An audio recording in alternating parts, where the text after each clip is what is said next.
हाँ हाँ ठीक है सर, बैठक आपने ली है, क्या दिशा निर्देश दिए और कितनी योजना को लेकर? आज मैंने बैठक ली है और इसके अंदर कुल मिलाकर के 6,25,62,000 रुपए की जो हमने विकास योजनाओं का शिलान्यास और लोकार्पण किया है।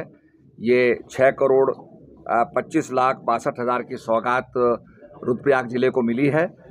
बहुत प्रसन्नता की बात है और माननीय मुख्यमंत्री जी का भी मुझे निर्देश था कि हर जिले में प्रवास करें और वहाँ जाएं और वहाँ की समस्याओं को देखें। सड़कों की हालत यहाँ बहुत खस्ता है। निर्देश दे दिए गए हैं कि आने वाले जो हमारा जो सीज़न होगा केदारनाथ का, जिसमें यात्री लोग आएंगे, उससे पहले जो है सड़क बन के तैयार हो जाएं, एनएच बन के तैयार हो जाए, ये निर्देश दे दिए गए हैं। रुद्रप्रयाग का जो लोहे का ब्रिज है जो डिफंक्ट हो गया है, उसके बारे में भी हमने जो है निर्देश दिए हैं कि इसको मजबूत किया जाए और इसके अंदर एम्बुलेंस की जो सुविधा है उसके लिए इसमें प्रवेश दिया जाए। तो ये सारी बातें हुई हैं और भी सिंचाई और पंचायती राज के अंदर भी बातचीत हुई हैं। हमारा लक्ष्य है कि हम ब्लॉक प्रमुखों के और जिला पंचायत अध्यक्ष के चुनाव जो हैं प्रत्यक्ष चुनाव कराएं। इसके लिए हमारे प्रयास जारी हैं। 10-10 हज़ार की राशि प्रतिवर्ष हमने जो है ग्राम प्रधानों को दी है, ताकि जहां भी कोई आपदा होती है तो पहले राहत की राशि जो है हमारी सरकार की तरफ से लोगों को मिल सके। तो ये सब निर्देश दिए गए। महाराज जी, गड्ढा मुक्त सड़क की बात तो सरकार कर रही है, मगर जो ग्रामीण मोटर मार्ग हैं वहां देख के पता नहीं लगता है कि ये गड्ढे हैं, बिल्कुल खाइयां बनी हुई हैं। निश्चित रूप में आपने जो कहा, मैं इस बात से सहमत हूं और मुझे खुद जाने का मौका मिला। मैंने निर्देश दिए हैं। आप जानते हैं कि PMGSY की सड़कें भी मिल रही हैं, उसके रखरखाव के लिए भी हमने पैसे मांगे हैं और जैसे ही हमें धन आवंटन होगा हम निश्चित रूप में सड़कों को गड्ढा मुक्त करेंगे।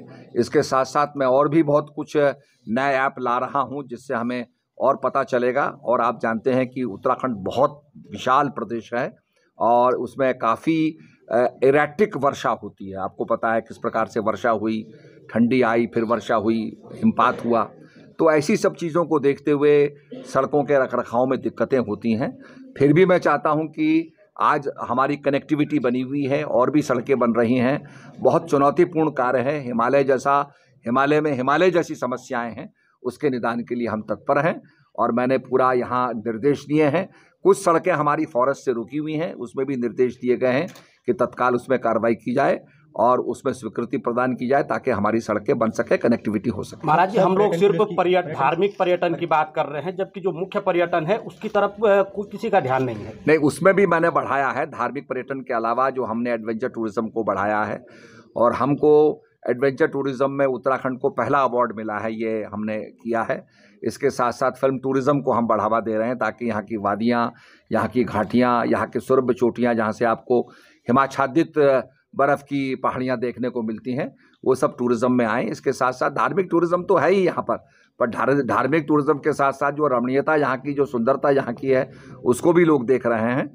और हम चाहते हैं कि चारधाम यात्रा के अलावा लोग डाइवर्सिफाई हों, वैकल्पिक मार्गों को खोला जाए। जैसे यहाँ से लोग कर्णप्रयाग से अगर हमारे नंदासैण होते हुए और पैठानी निकलते हैं तो वो वैकल्पिक मार्ग खुलेगा, वहाँ पर भी हमारी अर्थव्यवस्था मजबूत होगी, वहाँ की दुकानें भी चलेंगी, वहाँ की रमणीयता और सुंदरता भी लोग देखेंगे।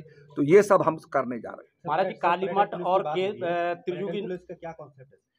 पर्यटन पुलिस का हमारा कॉन्सेप्ट ये है कि पर्यटन पुलिस जो है यहाँ पर हमारे डाइवर्सिफाई हमारे जो डेस्टिनेशंस हैं उनके बारे में प्रचार प्रसार करेगी, लोगों को सहायता पहुँचाएगी।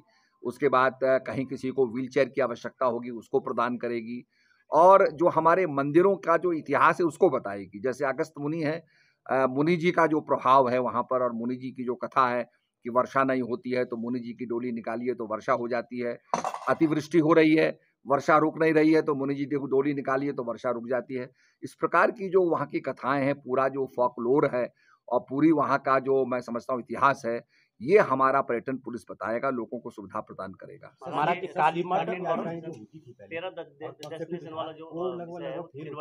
शीतकालीन यात्राएं हमारी चल रही हैं। शीतकालीन टूरिज्म को हम बढ़ावा दे रहे हैं।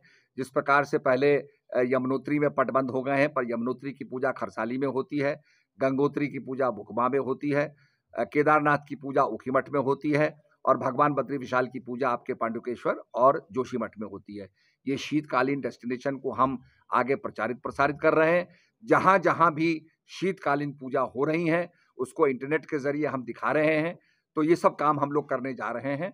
तो मैं समझता हूँ कि शीतकालीन डेस्टिनेशन और टूरिज्म को हम बढ़ावा दे रहे हैं। औली के अंदर बर्फबारी होगी, वहाँ भी इंटरनेशनल गेम्स खेले जाएंगे और बर्फबारी देखने के लिए लोग आएंगे, तो इसका हम प्रचार प्रसार करें। कार्तिक स्वामी और काली मठ को एक नए तैयार किया जा रहा है केदारनाथ यात्रा की कार्तिकेय तरफ। स्वामी हमारी बहुत बड़ा एक धाम के रूप में जो है निश्चित रूप में डेस्टिनेशन के रूप में डेवलप होगा। इसके लिए हम तमिलनाडु के अंदर जहां उनके मानने वाले बहुत प्रचुर मात्रा में रहते हैं, उनको अवगत करा रहे हैं। वहाँ के स्वामियों से हमारा संपर्क हुआ है। लोगों में बड़ी उत्सुकता है क्योंकि यहाँ की कथा ही इस प्रकार से है कि जब भ्रमण करके आए तो कार्तिकेय स्वामी जो है पीछे रह गए और उन्होंने कहा कि आपने तो गणेश को इसलिए आगे कर दिया क्योंकि गणेश ने आपकी परिक्रमा की, मुझे छोड़ दिया, मैं तो पृथ्वी का भ्रमण करके आया हूँ। ये बात जब उन्होंने कही तो वो यहाँ से अपना अस्थि में चले जाते हैं और अपना जो रक्त होता है और जो फ्लैश होता है वो अपनी माता पार्वती को दे देते हैं और कार्तिकेय स्वामी से बैठ करके तपस्या करते हैं और फिर दक्षिण में चले जाते हैं। तो ये बड़ा ऐसा स्थान है जहाँ पर से कार्तिकेय स्वामी हिमालय को छोड़ करके दक्षिण की तरफ जाते हैं। कार्तिकेय स्वामी के कई धाम बने हुए हैं। मुझे मलेशिया में भी उनका धाम देखने को मिला। तो निश्चित रूप में इसको हम स्थान को बहुत महत्व देंगे और इसको इम्पोर्टेंस देंगे, साथ साथ कालीमठ को भी देंगे क्योंकि वो भगवान विष्णु, काली माई और भगवान शिव के बीच में हमारी त्रिशक्ति के रूप में, हमारी माता के रूप में वो स्थान है, माता का स्थान है, तो उसको भी हम महत्व दे रहे हैं। महाराज जी, अगली यात्रा में क्या चुनौतियां रहेंगी जो अभी तक आइडेंटिफाई हुई है? आइडेंटिफाई चुनौतियां ये हैं कि हमारे यहाँ कैरिंग कैपेसिटी से जो आगे लोड बढ़ जाते हैं और जो क्लाइमेटाइजेशन की जो समस्या है कि जो हमारे बुजुर्ग लोग आते हैं वो सीधे नीचे से और सीधे पहाड़ पर पहुंच जाते हैं। उनको बाद में रेस्ट करना चाहिए, विश्राम करना चाहिए ताकि उनकी बॉडी क्लाइमेटाइज हो सके। तो ये एक बहुत बड़ी चुनौती है जिसके लिए हम परामर्श कर रहे हैं चिकित्सा विभाग से।